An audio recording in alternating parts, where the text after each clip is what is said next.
dans la conception et la construction de bâtiments résidentiels en argile naturelle et en paille utilisant des matériaux de construction sains et non toxiques. Nous combinons la science de la construction et la sagesse ancestrale pour créer des bâtiments qui sont beaux, durables et exempts de produits chimiques nocifs. Thank you, Bobby, again for being here for the third year now. This is third, yeah. 2019, and last year this year. Thank you very much. We have a booth too inside the tent. If any of you have questions, we can go over some questions later on as well. So my presentation is really an introduction to building biology and some of the architecture and building practices we work on in the Ottawa region right now. Nature is the gold standard of building biology. My name is Bobby Ilk. I graduated from UVM, Carleton University, my master's in architecture. I'm also a part-time professor at Algonquin College, where I teach in the Bachelor of Interior Design program, where we've actually successfully brought in the building biology principles and education into our curriculum, which is great. Principal architect at Build Well to Be Well. And I discovered building biology probably about 7 years ago now. And I designed my own nature-based home using principles of building biology. It's a clay and straw house, which we're featuring quite a few of the materials that we've used in our house at our exhibit in the tent. And what we do a little bit differently with clay and straw, and just a very quick introduction, is that we've pre-panelized everything. We have a shop located just outside of Ottawa on an organic farm where we're building pre-panelized clay and straw wall systems in the comfort of an organic farm with cows grazing, sheep, and we actually use sheep wool as well. It's one of my favorite insulations, and we'll use it in a lot of the areas that are needed. But being a part-time professor, I really do see that not only facilitating our own projects, but hopefully one day we educate others to build this way. That's where my heart would be, is just to see a lot more people building this way and learning.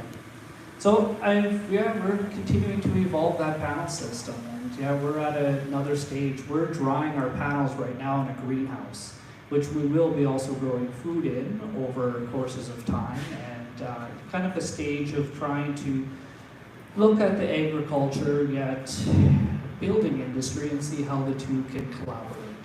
Because there's a lot of connections between what we do, obviously using natural materials like straw and clay, and how you grow things. So anyway, this is the beginning. That's some panels that we're going into our house, lifting them in with a crane.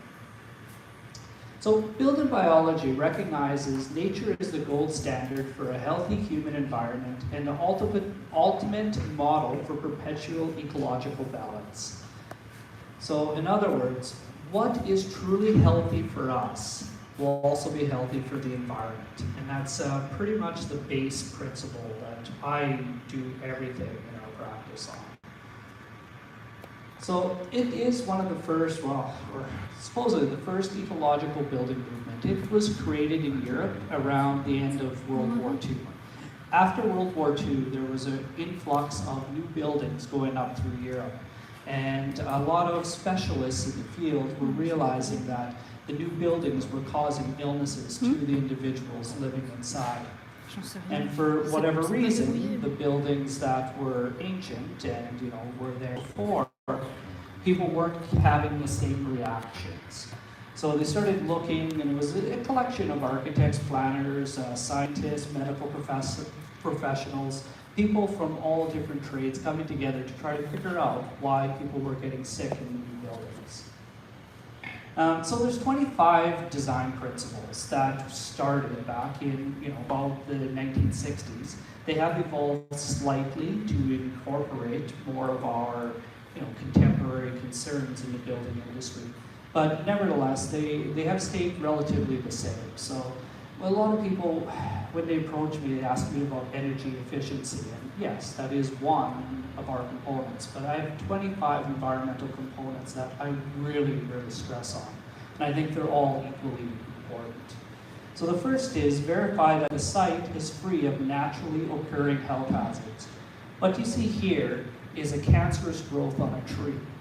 And yeah, I was surprised too when I found out that image is that. But it's actually because of the fault line. It's not an earthquake fault line, but it is a little line in the earth that allows radon and other gases to seep through, and of course it's affecting that tree. And what's wild about it is that in this forest, I'm told there was a line of trees with very similar growths on it, and they were all occurring within a certain line.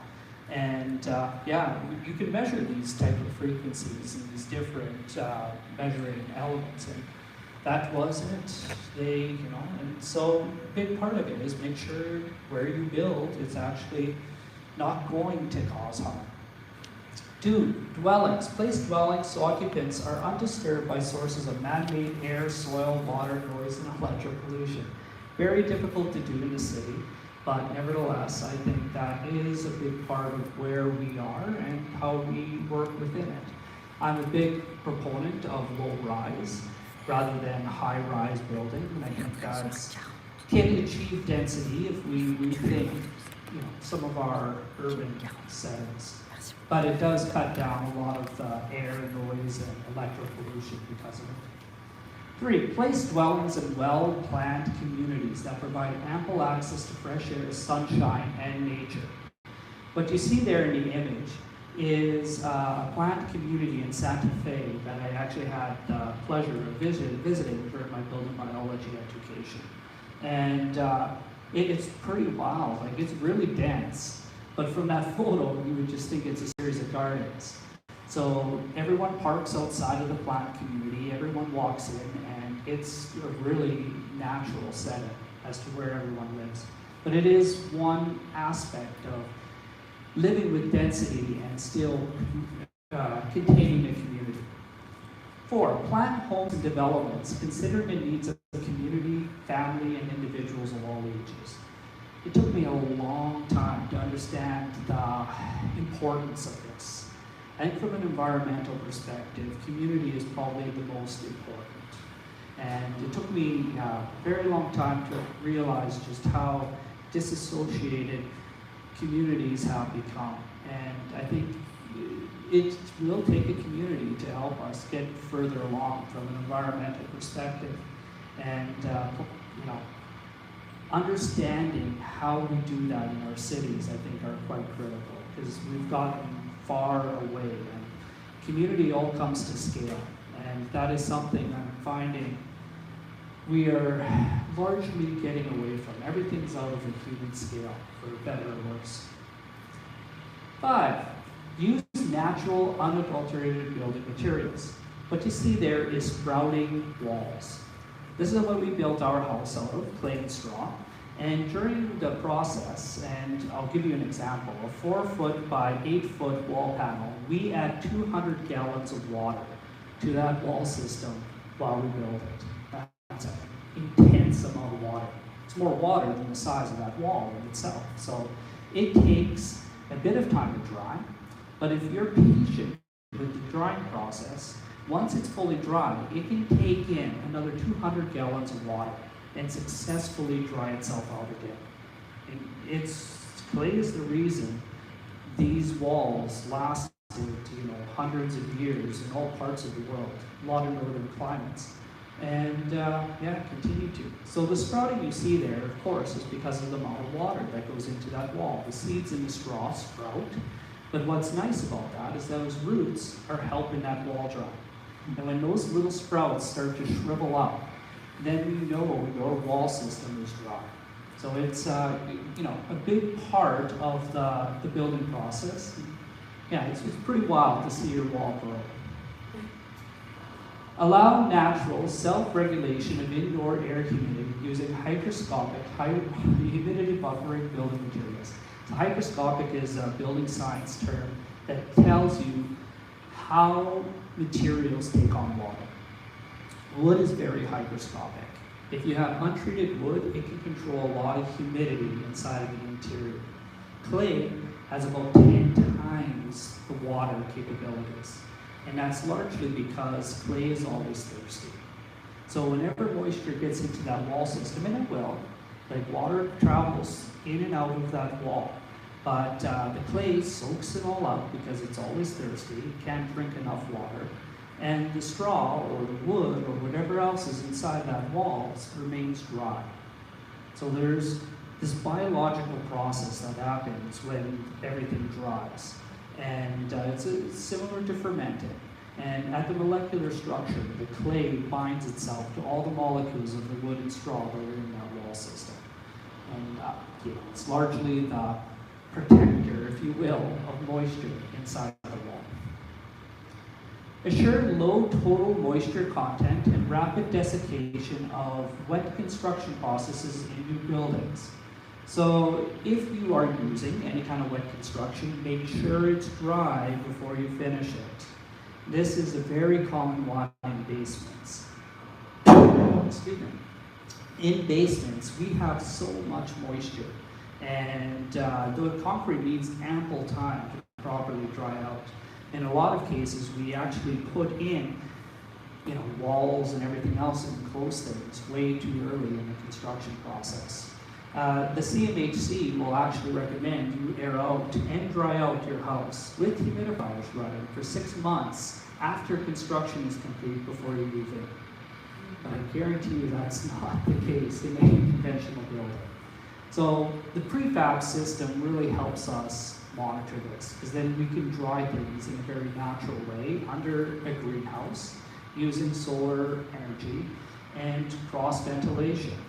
And the wall panels are drying really, really fast right now. So 8, design for climatically appropriate balance between thermal insulation and thermal storage capacity. So yes, insulation is very important, but what we've failed to see in the equation is mass. The sun needs some form of mass to store that heat inside the building, and that's very, very critical. It reverses the necessity in the summer. The mass actually keeps buildings a lot cooler. We sleep with our windows open at night. The cold air is stored inside those walls. We close the windows on really hot days, and it feels like air conditioning. It really is surprising how well our evenings can cool a house if you have a bit of mass inside. 9, plan for climatically appropriate surface and air temperature. So wherever you have, we stress using stuff like radiant heat, and mass keeps a very consistent heat. Even if you have fluctuations in outdoor temperature, the interior maintains a very nice balance. And what you see here is a soapstone heater. We have a big masonry heater at our house too. It's 1 burn a day, and it heats 2,000 square feet. And at night, like when we burn it one evening, I never smell it. Like it just quivers through the air. Like because it's such a big mass, what you see here is a lot of channels inside. So when the heat goes up to the top, and then it goes down channels, it goes through a heated seat, and then eventually up a chimney. So it's a very long burn, and all the gases are burned, so you don't get smoke coming up, because it's very hot, and it burns all the gases which we need for heat, and the stone stores it. This is medieval technology. China and Mongolia were doing this 1,000 years ago. Out of all my research, and I've done tons, I have yet to find a better way to heat a house.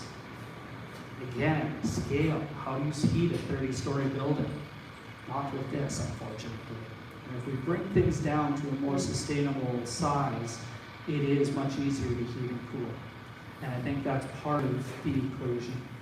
But yeah, no, so if you ever have a chance, masonry heaters are a wonderful, wonderful way to heat a building. Provide for ample ventilation. I can't stress this enough with any of our clients. I have operable windows everywhere. And cross ventilation is so critical. And if you can plan that every facade has at least one operable window, you can pick and choose which windows are open to even create your own air movement inside. And there's nothing like natural ventilation inside of the building. Use appropriate thermal radiation strategies for heating buildings, including passive solar wherever viable. The mass. Mass is very critical for solar thermal to come in. The sun will come in and heat the building during the course of the day. Well, how does it heat during the times when the sun is not out? And that's quite critical. So in the winter months, when we need that heat, you have a low rise, so good eaves and soffits and stuff will protect it during the summer months when you have higher rays. Excuse me. The lower months, the light comes straight in, but you need to store it with something. That's where that clay and that mass, and we have earthen floors in our house, and there's a lot of mass inside. Provide for an abundance of well-balanced natural light and illumination while using color in accordance with nature. Nature does not, like any of those leaves outside or any of the colors, they're not one solid color. I think humans struggle with the monotony of solid color on any wall, and we've come so far in paint colors. But when you use the colors of nature in clay plasters and all the natural finishes, wood is a common. There's not a square inch that ever looks the same. And I think that's quite critical with what our pleasure and what we need to see as humans, the pleasure of color. Once you experience the pleasures of stone and everything else, you don't get the repetition that we sometimes have. So that's I think more important than we know. 13, provide adequate acoustical protection from harmful void, noise, and vibrations. Excuse me. This is critical. Very, very important with kind of the whole side of a mass wall or any kind of acoustic sequences. Hard surfaces like glass allow reverberation. Any kind of natural, it actually helps having all these beams and the tongue and groove ceiling. It controls a lot of the sound. And because of that, it makes a situation where you don't need to speak quite as loud to be able to articulate. And it helps to control it. So when using natural materials, it controls noise. But this is a critical one when I talk to a lot of clients. Utilize non-toxic building materials that have neutral or pleasant natural scents. This is the citrus thinner. You can use this in paints and oils to thin out the system. Now we've created a lot of chemical-based thinners, which are harsh to deal with. But again, a lot of the materials we have to use are for chemically sensitive clients. So this is a good one. 15, use appropriate water and moisture exclusion techniques to prevent interior growth of fungi, bacteria, dust, and allergens. So by using the natural materials I talk about, clay controls water and moisture so well that you don't have the issues of any kind of moisture inside the wall. The key is, again, if you're drying or you're building with clay and straw or any of these natural materials, you have to make sure they're dried out properly during the construction phase. 16, ensure best possible potable water quality by applying purification technologies if required. Water, I think this should be expanded because water is probably my number one thing right now that I wish we talked a lot more about, but no one tends to. Not only for the purification of what we digest, but where our wastewater goes and how all these other systems come into play. It's a big one. 17, utilize physiological and ergonomic knowledge in interior furniture design. So make sure your proportions work. Make sure when you're using certain, elements. I had one client recently. They wanted their sink 1/4 of an inch lower than what it would normally be. And it was just for ergonomics, so when they're washing dishes, they felt more comfortable. And that was their choice. If someone else came in there to wash the dishes, it might not feel quite as comfortable, but when you're doing your own kitchen and you're going to use it for the next 20, 30 years, there's no reason not to implement that. 18, consider proportion, harmonic measure, order, and shape of design. Make it beautiful. I can't stress that enough. If you make something really beautiful, I do believe it is the most sustainable thing we can do. Because the most beautiful buildings we have right now, we tend to take care of. Not only us, but the next generation, and the next generation, next generation. 1, build it to last. 2, make it beautiful so people want to take care of it for a very long time. 19, minimize indoor interference with vital cosmic and terrestrial radiation. This again is, radon inside gases that come up through the earth, all the other things that can kind of play into those areas. Minimize man-made power system and radio frequency radiation, exposure generated from within the building and from outside sources. We dive a lot with some clients who have electromagnetic frequency sensitivities. And so this is something I do bring up to some clients. Some are not as affected by those frequencies as others. 21, avoid use of building materials that have elevated radioactivity levels. Believe it or not, there can be small traces of radon found in like a granite countertop. That's why you see that in the photograph. If you're getting to that level and you have granite and you're concerned about the radioactivity of it, you should test it, and there are ways to do that. But it's something that I do bring up because it has been found. 22, construction material production and building processes shall provide for the health and social well-being in every phase of the building's life cycle. How is it produced? Where does it come from? What happens after the building's life is done? What's the biodegradability of those materials? Again, with clay straw, it kind of has a full cycle. And it was really one of the few choices our people 1,000 years ago had. Clay is used across the world. Almost every part of the world has some form of clay building. And it's fascinating. The main structure for the Great Wall of China is built with round earth. The pyramids, the structure of that is all round earth. It really is tight. Clay was used everywhere.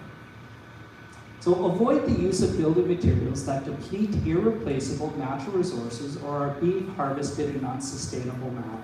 Very, very important. Minimize energy consumption throughout the life of the building, utilizing climate-based and energy-efficient design, energy and water-saving technology, and renewable energy. This is the part that I was talking about, where our building codes are really focusing on number 24. 25. Consider the embodied energy and environmental life cycle costs when choosing materials used in construction.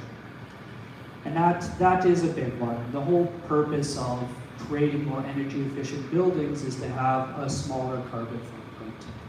And so yeah, it's definitely something to be thinking about. So accommodating a growing segment of the population. What is striking about multiple chemical sensitivities is its prevalence. The Canadian Community Health Survey shows prevalence figures of 600,000 in 2005, and in 2016, just over 1 million people are affected by MCS in Canada. This is a survey done through Stats Canada, and it's striking. 1 in 40 people suffer from chemical sensitivities, and largely from a lot of the homes they live in. And when we started building our house, I ran into a neighbor who, for whatever reason, decided to talk to us. And she said she had to go on her own journey about 20 years prior, looking for solutions for her own house. Because she can't spend, or she was getting sick from it, but, new home, she can barely spend 45 minutes inside that home. So it's really something that's been eye-opening to me is just how this occurred. Before I started diving into natural buildings or building biology, I hadn't even heard of multiple chemical sensitivities. Is there a successful history of use? Humans have always created durable shelter within a closed circuit of nature, no waste, no pollution, using natural materials at hand, until very recently, unfortunately. So we want a balance of thermal mass and insulation, which clay and straw tends to have for northern climates. There's that hydric buffering capacity, the capacity of a wall to store vapor without deterioration or loss of performance. Now this is very critical because that's where you get into mold issues and other components. So here you have a steel building that can take on 5 gallons of water and still not deteriorate. A log home can take on 17,000 gallons. A clay straw house is the same, would be able to take on probably 150,000 gallons of water. It's crazy how much more clay can even do. But that makes a huge difference. So when you have moisture, and the reason log homes last for hundreds of years, we have plenty of examples in Canada, is because they're, one, able to dry out, two, they can take on a lot of moisture and not deteriorate. So building envelope is our third skin. So our first skin is our lovely skin that we all have. When we get cold, we see little bumps on it. Those little bumps are, I think they're called goosebumps, but they act as an insulation. So they keep your body a little warmer. When we get over hot, we sweat, and it leaves the moisture out. That's very critical. The second skin is our clothing. And if you've ever been in a rain jacket that doesn't let you, on a hot day when it's raining, and it doesn't let your body perspire, it can be really, really uncomfortable. The third skin is considered our house. Most of us wouldn't do this, nor encourage it. You can imagine being in there on a hot day and the moisture just collecting on the surface of that plastic. We wouldn't do this. So why do this? In the building code, OSB and plywood, which are two of the items there, they're registered vapor barriers. And we use that on the outside of our houses in every application. I don't know why it's even accepted, why our building permit departments don't put a stop to it. Now on top of that, we tend to put polystyrene and other type of foam insulations. They are also vapor barriers. And then we put another vapor barrier on the inside, which is poly. Not only do we have one layer, we've now put 3, 4, 5 different layers on that. It's going to trap moisture. This is an example of a house that's being desiccated by mold. That was a broken pipe. And of course, it was probably a cottage where people weren't there for a couple months, and yeah, it just devoured it. So we've created a formula for failure. Lightweight synthetic building systems, moisture plus impermeable barriers minus hydric's capacity, these natural materials' ability to take on moisture, equals building failures, health failures, and environmental failures. Because again, if a building's not standing, it's an environmental failure because it goes into a landfill and a lot of those materials will never return back into the earth again. Now, if homes had labels, they'd be scary. Yeah, this would be scary. So here, how do we decide what makes it healthy? Again, sheep wool. Love sheep wool as an insulation. We use it around any wet areas, like around windows and a lot of different places. But if you can get your hands on sheep wool insulation, it is a great insulation. The other side is foam. The guy installing it is in a spacesuit. I don't know what could possibly be, healthy about that, but it's used a lot. So staying informed is a swiftly moving target. There's so many different systems, and the more I get into trying to source and teach how to vet material, it's insanity. And it's just so many. So there's 62,000 chemicals in 76 that were grandfathered. Good news, the EPA has started to test some of them. That's the United States testing agencies. We're looking at, if we're going to test all those, about 4,000 years to accommodate those 62,000 chemicals. 1 plus 1 equals what? Chloride, bleach, and ammonia, which is actually, ammonia is used in a lot of window cleaners. So very common to be storing these right next to each other. But those two, when mixed, are lethal. Most people don't know that.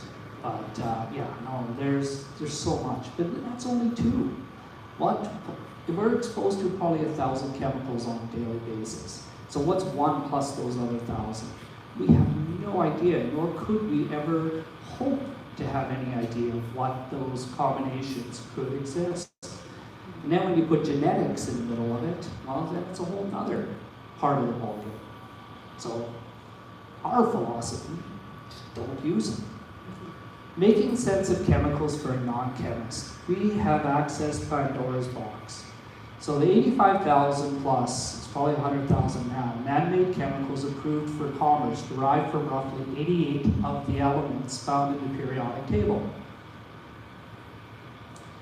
Gold standard, being nature, all of the functions and services delivered by living systems found in nature in our environment are a result of the use of these 12 chemicals in the periodic table. That's much easier to digest. And we don't need anything more than those 12 to be able to survive. So the 6 classes, if you've never heard of this, look up their website. It's really, really educational. I bring the 6 classes into the classroom all the time. And yeah, there's some really good research there. There are more than 80,000 untested chemicals in use today. Many of the most problematic substances in everyday products are from 6 families or classes of chemicals. When a compound is from one of these classes, we should ask, do we really need this chemical? Is it worth the risk? And at whom, or at what cost, and to whom? This is a picture of a natural house. It is no longer lived in. It is going back into the earth again, where it came from. It's biodegradable. Has anyone heard of the Pacific Trash Vortex? No. It's probably 3 times the size of Texas right now. And it looks something like that. It's enormous.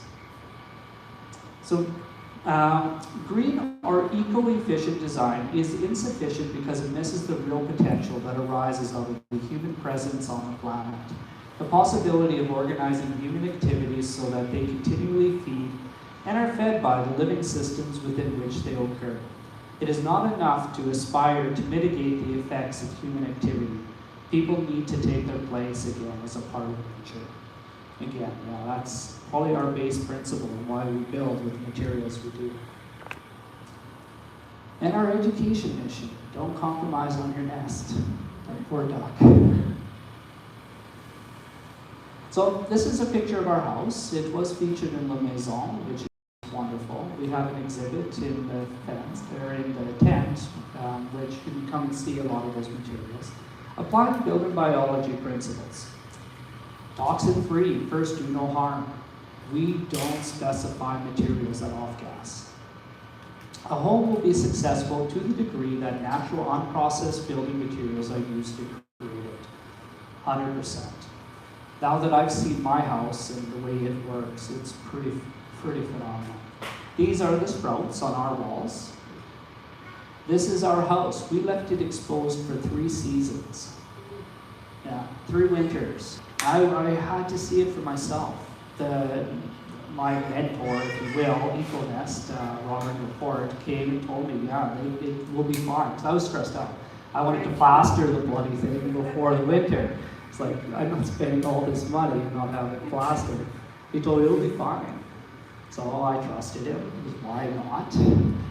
And yeah, after 3 seasons, the wall looked like the day we put it in. I was just blown away. And you could see it, like the rain hits it, it turns a little wet, it's a little muddy, spongy. Within an hour, it's dry again. It just understands moisture. It's made me a believer. This is my little daughter. Natural self-regulation of humidity, ionization, and acoustics using hygroscopic building materials and finishes. That's our earth and floor. We have clay plaster throughout the interior, which control a lot of the humidity. This is a picture of the interior. Lots of operable windows, lots of natural ventilation. This is a backdrop of our kitchen. That's shusugibok, burnt wood. It prevents moisture from penetrating the wood. The Japanese used it on the outside of their buildings. We used it as a backdrop and a feature wall inside our kitchen. This is our masonry heater, the one that I said radiates heat. So here you can see it front and back. These are some thermal images. So we took an image of the temperature of it just before starting a fire. It was around 40 degrees Celsius. This is 24 hours after, or before the last fire. This was during the burning. It was at 48 in the front. You're seeing here about 9 p.m., so after the fire is done burning, it was 108. 12 p.m., which is as late as I could stay up, it was 120 degrees Celsius. It's wild. The stone just keeps radiating more and more out. These are the sides. The inside, we have a little oven in the back. It never goes below 150, and it goes up to about 300. So in the course of the day, that's our microwave. If we want to heat up food, we just throw it in there at any point in time in the winter, because it's always warm. And then in the morning, 6 a.m., it was still at 78 degrees Celsius. Crazy. What's beautiful about it in a clay straw wall is that the walls actually absorb heat. Those walls were at 24 degrees. That's hotter than it was in the air. So those walls were retaining that heat and actually heating you inside. Really, really hot. So natural daylight, very critical. Our bodies want to see the horizon or the pattern of the sun. And I can't stress that enough. It's not done enough in residential design, but natural daylight is huge. Multi-directional, it should be diffused, prevent glare, and maximize natural daylight in all rooms at all times. Recognize this house, Isaiah? Yeah. This is my son, Isaiah. He's waiting for this upcoming slide. Color and pattern in accordance with nature. There you are, running around a so-so heater. I'm going to end with Taos Pueblo. Has anyone heard of Taos Pueblo?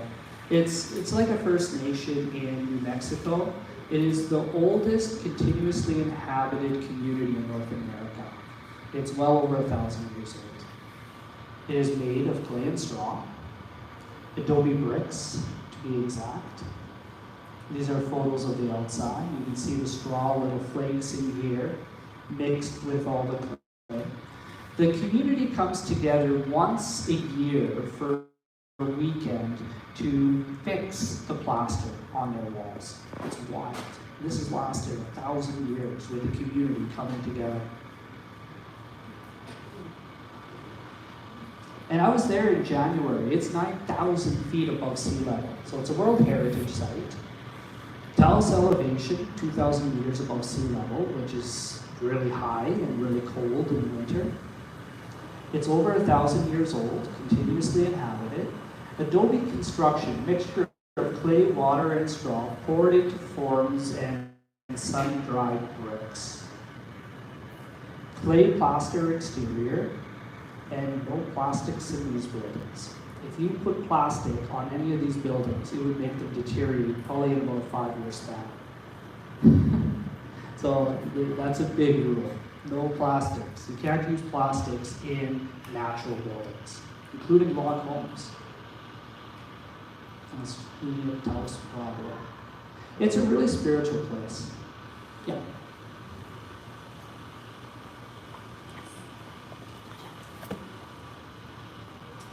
And that is the end of my presentation. Yes. I'll open it up to any questions you might have, and if we run out of time, again, my booth is over at the tent. I'm more than happy to continue any conversations later on too. Yes? So what can you do when you have like a normal house and more people? Use hygroscopic materials on the inside. So stuff like wood or clay. You could do a clay plaster on a gypsum wall. There's a few different things, and it depends on your current situation. Like, I always tell people that an existing house is the most environmentally friendly house you can have because it already exists. You're not creating any, additional environmental impact on it. But there's little things you can do to make it more if you're looking. We've done a lot of additions now, and a few additions, and it works really well as an addition for clay straw as well. Yes? Is it like environmentally for both weather, like warm and winter? Yes, yeah. You'll see this in a lot of desert climates. They built a lot with clay and straw, like even Adobe. They're used right through South America into southern North America. And it really works well where you have some coolness even in the summer, let's say at night. So a desert climate will have that. It doesn't work as well in a hot, humid climate, where it's only hot and humid. And clay will still work, but you don't want the straw. Yeah. You want more mass in those scenarios, and a lot of ventilation. Yes. Yeah. Thank you. Yeah.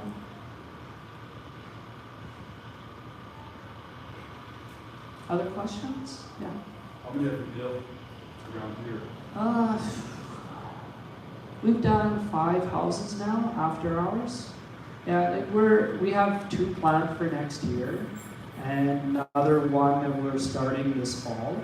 So, it started. I get approached from people in the Gatineau region, like almost monthly, and I don't necessarily have, we're developing the resources now. So that's why I'm giving a conference, that's why we're here to spread the word. Like, now we can build in Gatineau, and that is important for that scenario. But for me, I'd be just as happy teaching more people how to build this way. That's my reason for being here. Yes, I'm an architect, but I do like teaching. You've emphasized the place where the house will be installed, of course. Is that as suitable in plains, in mountains, in forests? Taos Pueblo?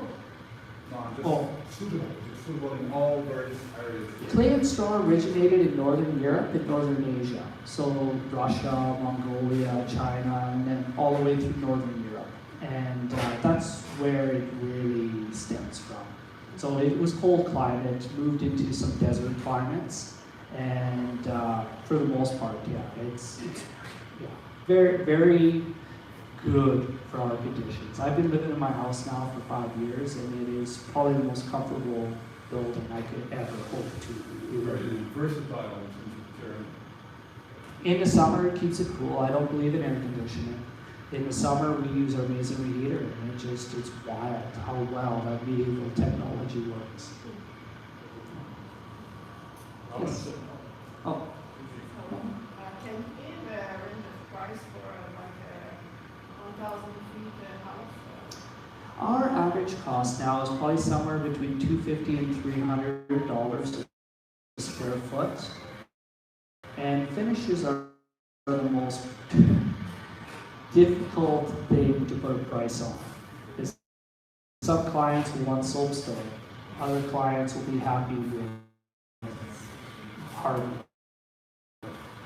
So it really comes down to kind of a range of costs and fit plastic. Most of our homes have 2, because that's what people want to spend the money on. And there's ways I work with clients to really mitigate and work within budgets. We also have some clients who spend time out the shop helping us build panels, which can help alleviate that too. And some people love doing finishes. They love we use a natural linseed oil and beeswax, and it's probably one of the most gentle things to put on wood. And it's really something that if you want to get involved, yeah, we definitely encourage it. Yeah.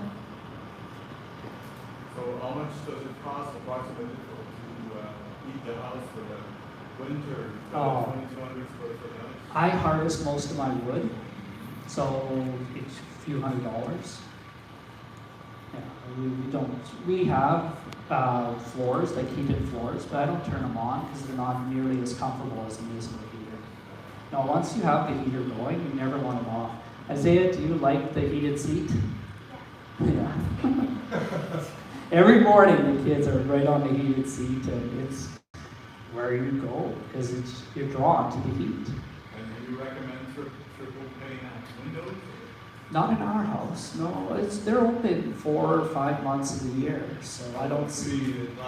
We have double pane, and it's because our windows are open more than they're closed a lot part of the year. So, during the winter months, it would help a little bit. But every pane of glass you tend to have, it alters those frequencies of sunlight coming in. I notice it a lot with plants. If you put a plant near an operable window that's open, it will have a very different life than if you put it in front of multiple panes. So the key to, and this is Ottawa. Ottawa, I'm from Saskatchewan, which gets significantly colder than Ottawa does in the winter. There, Winnipeg, I would definitely consider a triple pane. I think you're at the means of a very different winter. But in Ottawa, yeah, no, it would help for about 2 weeks of the year comparative. Because again, you're using radiant heat like the sun. It's not heating the air around us, it's heating us. And that's very critical to understand. It's using all of its energy to heat us. And that's, radiant heat is very critical to the energy equation we talk about.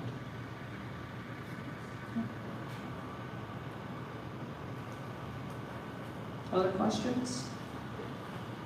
We did really well on time. I always go overboard. Do you have a question?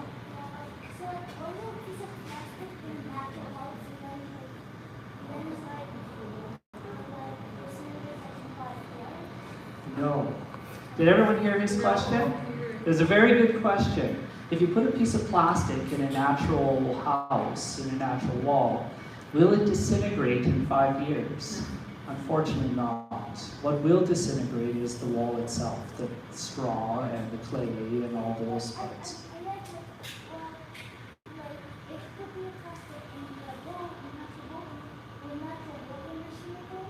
It will.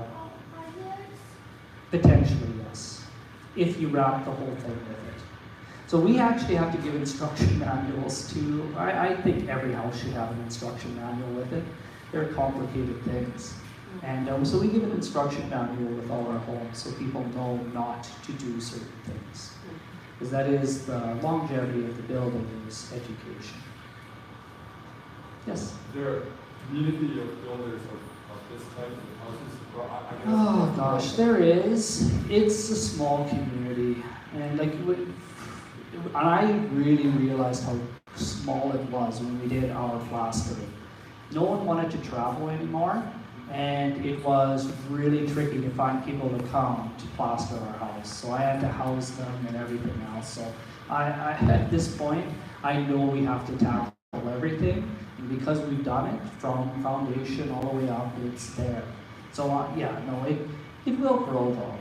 The interest, we've just really started. 5 years is nothing for really developing these type of, systems and really working with the education programs. This year we're doing some cabins at Lac Philippe in Gatineau Park, which is really exciting. And it's a collaboration with Algonquin College. So we have the construction programs, building the frames and coming to the shop to help with clay straw. So a lot of our youth are getting exposure, and that's so critical. Yeah. And fun, yeah, it's where my heart is for sure. All right, well, thank you so much.